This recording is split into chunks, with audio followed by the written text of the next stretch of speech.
एक बार महात्मा बुद्ध एक गांव में अपने शिष्यों सहित घने पेड़ की छांव के नीचे बैठे थे। आसपास के गांवों से बहुत से लोग अपनी मानसिक समस्याएं लेकर महात्मा बुद्ध के पास आ रहे थे। महात्मा बुद्ध उन सब की मानसिक परेशानियों का समाधान देते। सब लोग खुशी खुशी अपनी समस्याओं का समाधान पाकर वहां से लौट रहे थे।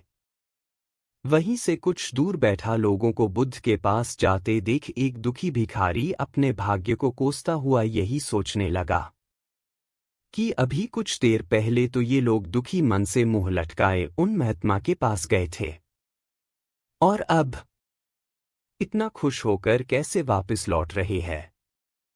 आखिर माजरा क्या है, जरा मैं भी जाकर देखूं कि वो महात्मा ऐसा कौन सा खजाना बांट रहा है इन लोगों को। वे इतने प्रसन्न हुए कि उनके चेहरे लाल हो गए। जब वो दुख भिखारी कुछ नजदीक गया तो उसने देखा कि ये महात्मा तो लोगों को प्रवचन देकर लोगों के दुख का निवारण कर रहे हैं। यह देखकर भिखारी के मन में भी तीव्र इच्छा हुई कि क्यों न मैं भी इन महात्मा को अपना दुख बताऊं।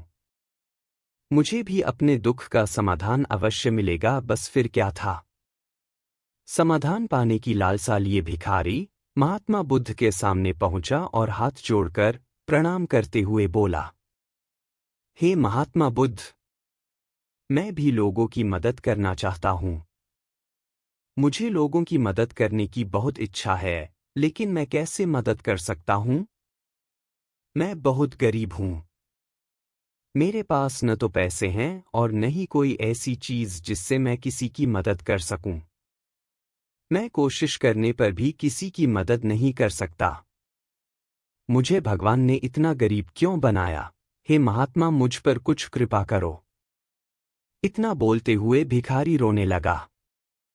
महात्मा बुद्ध बोले, आप बहुत अज्ञानी हैं क्योंकि आप अभी तक इस भ्रम में जी रहे हो कि तुम्हारे पास कुछ नहीं, जबकि दूसरों को कुछ देने के लिए तुम्हारे पास बहुत कुछ है। तुम बिना धन और वस्तु के भी दूसरों की मदद कर सकते हो। तुम्हारे पास जुबान है जिससे तुम मीठे शब्द बोलकर किसी के दुखी चेहरे पर मुस्कान ला सकते हो। इन्हीं शब्दों की ताकत से तुम किसी के भी टूटते हौसलों को फिर से मजबूत कर सकते हो।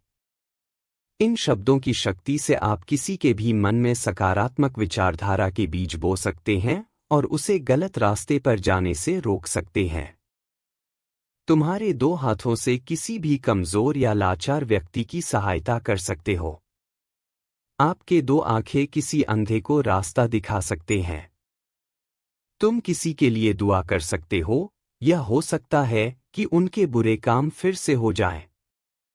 आप किसी के अच्छे स्वास्थ्य की कामना कर सकते हैं, लेकिन अज्ञानतावश तुम अब तक इस बात को समझ नहीं पाए और इस भ्रम में अब तक जीते रहे कि तुम्हारे पास मदद करने के लिए कुछ नहीं। किसी की मदद करने के लिए धन और वस्तु का होना अनिवार्य